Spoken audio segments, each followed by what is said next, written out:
It was a blistering summer noon in Pinewood, the kind of heat that clings to you like a bad dream. Inside Walt's rickety wooden house, 4 guys huddled around a roaring fire. A pot of chicken soup bubbled on the stove, its savory smell practically pulling you in. These weren't your average Joes. Walt, the town's so-called ghost hunter; Bobby, the loud mouth with a big ego; Sam, the guy who'd trip over his own feet; and Hank, the town mayor who loved a good drink. With 3 of their wives out of town, they saw a chance to party. Hank even brought a fresh chicken for a soup they thought would be legendary. The fire blazed, making them sweat like crazy. Walt, wiping his brow, snapped, "You loafers, why are you just sitting there? Go do something. It's hot as hell." Bobby grinned, not backing down. "Oh, really? Why ain't you working, huh? Waiting for us to leave so you can sneak a bite of that soup? I see you." Walt's eyes flashed, his voice low and sharp. "Me? Sneak? You got no idea who you talking to, kid." Bobby just shrugged. Right then, Walt grabbed his stomach, grimacing. Damn it all, that spicy taco from breakfast is fighting back. "Keep an eye on the soup, and don't touch it." Walt bolted out the door. The others cracked up. Sam chuckled. That's what he gets for being sneaky. Bobby nodded. "I called him out, and now he's running scared." Hank jumped up. "Shoot, I forgot. I'm grabbing some beef jerky. Be right back for the feast." Hank took off, but neither he nor Walt showed up for a while. The soup boiled hard, its steam almost mocking them. Bobby lost it. "What the hell? Where are they? This soup's gonna be mush. Sam, you add the salt. I'll taste it. Let's go." Sam nodded, grabbing a salt shaker and dumping in a big scoop.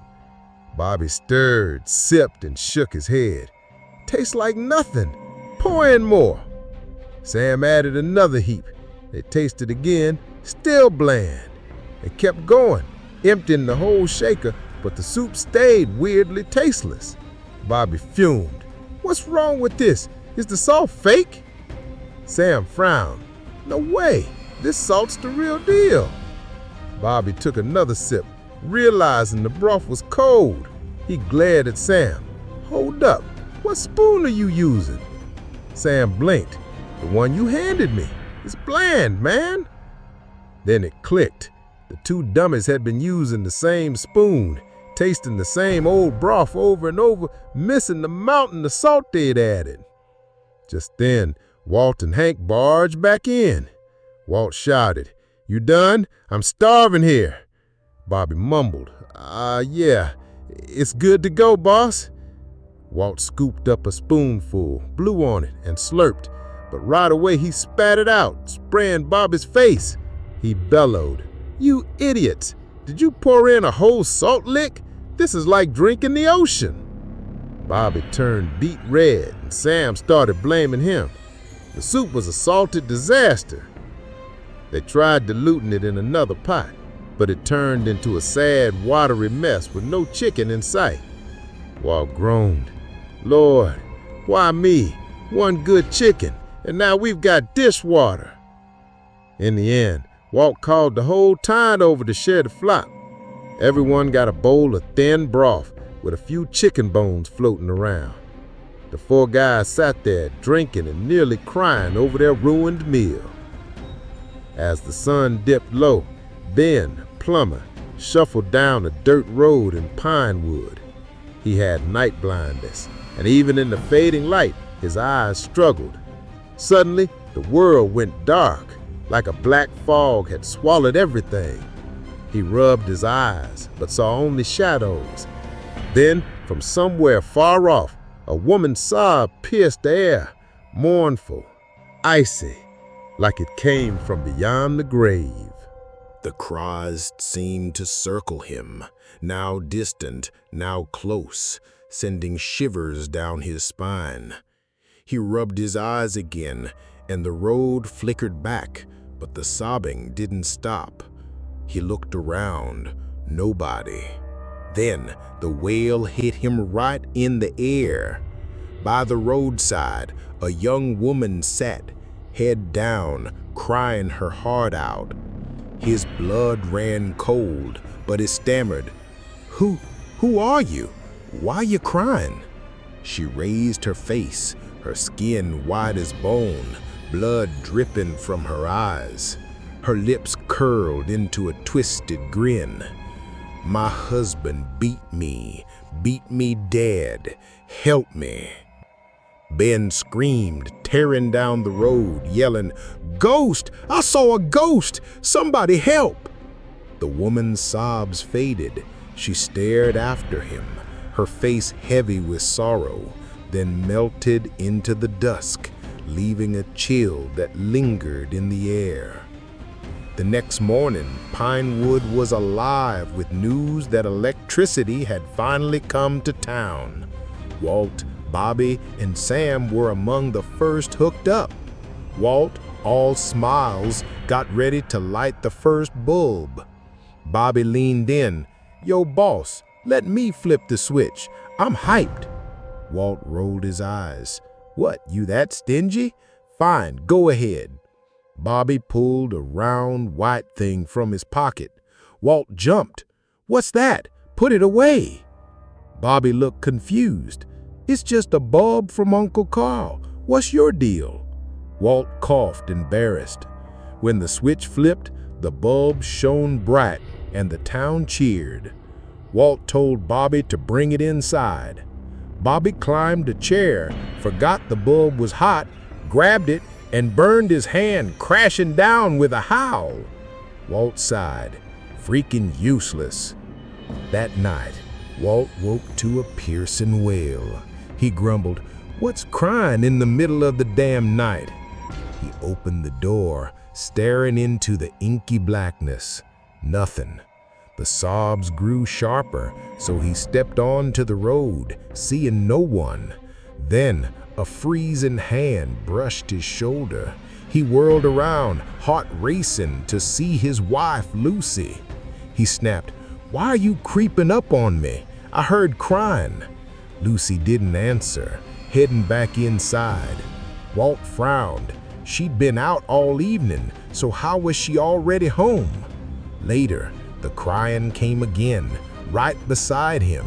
He opened his eyes to see Lucy sobbing, her body cold as ice. He shook her, but she kept crying.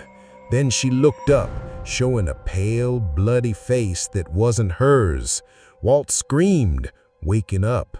It was just a dream, but Lucy slept peacefully next to him, making his stomach twist. The next morning, Walt ran to Bobby's place, rattled. "Bobby, I'm freaking out. Lucy made potatoes today, but when I didn't eat, she lost it, said I don't love her, and came at me with a knife."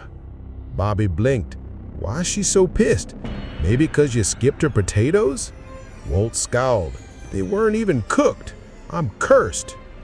Bobby felt bad and dashed to buy fake rat poison to help Walt scare Lucy to chill out. But when he got back, Walt freaked out. "You got real poison? You trying to off me?"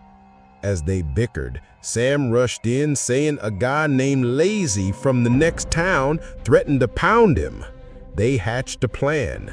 That night, they'd dress as ghosts and scare Lazy silly. In the dead of night, they crept into Lazy's house, only to find him talking to a young woman. Hiding in the dark, they eavesdropped. Bobby knocked over a jar lid, the sound cutting through the silence. The woman froze, asking if someone was there.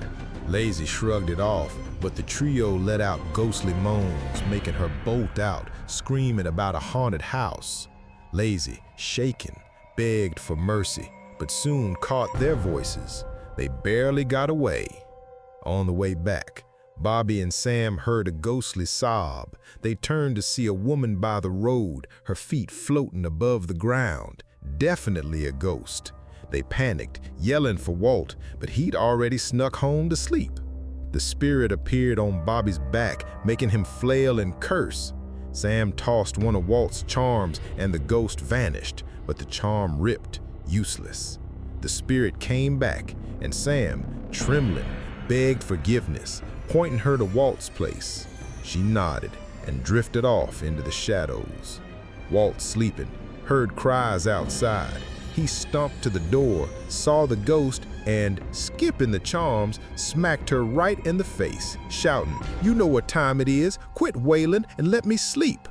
The ghost, holding her cheek, fled into the night, yelling, "I'm coming for the punk who sent me here." The next morning, Bobby woke to his wife, Mary, being weirdly nice, serving him chicken soup. He thought he'd finally won her over, but as he bit into the chicken, Mary screamed, "You bit me? You're done for!" It was a dream. Bobby found he'd wet the bed, earning the night of Mary's rage, though he dodged a beating. Meanwhile, Ben told Walt that Lucy was possessed. Walt checked and saw Ben's necklace had a strange vibe, driving the spirit away. He said, "This ghost ain't evil. It's gone from Lucy. I'll find it." That night, Walt gave Bobby and Sam each a charmed battery, telling them to zap the heels of anyone possessed. Bobby, hyped, saw a woman on the road, thought she was haunted, and tackled her with a sack and a shock. But it was Mary, spying on him. She woke up roaring and chased him through the streets. The next afternoon, Walt took Bobby and Sam to the cemetery where they buried the bones of a young woman, the ghost. He said she'd lived in Pinewood, shunned by everyone, and died alone in the woods from sickness. Her angry spirit wandered, crying in the dark. After the burial, Walt looked at Bobby, his face bruised from Mary's fists, and laughed, "One more zap and you'd have wiped her soul out." Sam, holding back a grin, whispered, "Boss, find a new way to catch ghosts. This one's rough on us." Bobby, tearing up, just cursed his bad luck. And that's the tale from Pinewood, folks. A quiet town where a dumb prank can wake something not of this world. Ever heard a strange cry at night or felt a cold touch in the dark? Drop your stories in the comments. And hey, next time you're cooking soup, double check your spoon. Thanks for tuning in to Mr. Son 10 a.m. Catch you next time for more spine-chilling stories. Stay spooky.